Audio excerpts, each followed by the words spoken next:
भारताच्या पश्चिमेला वसलेला एक असा प्रदेश जिथे मातीमध्ये शौर्य आहे, हवेमध्ये संस्कृती आहे आणि प्रत्येक हृदयात अभिमान आहे. हा फक्त एक राज्य नाही, हा आहे माझा महाराष्ट्र. महाराष्ट्राचा इतिहास हजारो वर्षे जुना आहे. सातवाहन साम्राज्यापासून राष्ट्रकूटांपर्यंत, चालुक्यांपासून यादवांपर्यंत या भूमीने अनेक साम्राज्य पाहिली.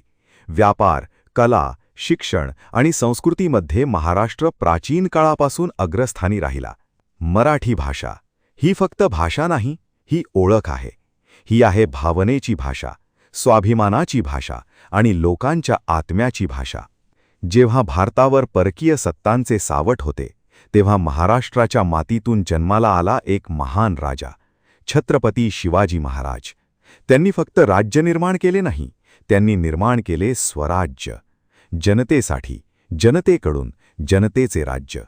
ब्रिटिश काळात मुंबई बनली व्यापाराची राजधानी, पण मराठी माणसाचा प्रश्न तसाच राहिला. भाषा एक, संस्कृती एक, पण राज्य वेगळे. मग सुरू झाली संयुक्त महाराष्ट्र चळवळ. एक मागणी, मराठी भाषिकांसाठी स्वतंत्र महाराष्ट्र आणि मुंबई महाराष्ट्राची राजधानी. या लढ्यात 105 हुतात्म्यांनी बलिदान दिले. त्यांच्या रक्ताने लिहिला गेला महाराष्ट्राचा इतिहास. आणि अखेर 1 मे 1960 स्वप्न साकार झाले. महाराष्ट्र राज्याची अधिकृत स्थापना झाली. आज महाराष्ट्र भारताचा आर्थिक कणा आहे. देशाच्या GDPमध्ये सर्वाधिक योगदान, उद्योगांमध्ये आघाडी, कर महसुलात सर्वात मोठा वाटा आणि भारताच्या विकासाची सर्वात मजबूत शक्ती. महाराष्ट्र कमावतो आणि भारत उभा राहतो. या राज्यातून जाणारा महसूल देशातील अनेक राज्यांच्या विकासाला आधार देतो. ही संतांची भूमी आहे. संत ज्ञानेश्वर आणि संत तुकारामांची भूमी आहे. ही गणरायाची भूमी आहे.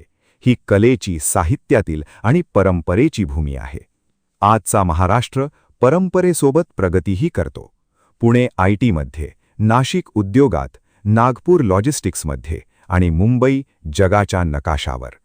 महाराष्ट्र फक्त एक राज्य नाही, तो आहे संघर्ष, तो आहे संस्कृती, तो आहे सामर्थ्य आणि तो आहे अभिमान. कारण महाराष्ट्र घडतो म्हणून भारत पुढे जातो. जय महाराष्ट्र. 1 मे महाराष्ट्र दिनाच्या हार्दिक शुभेच्छा.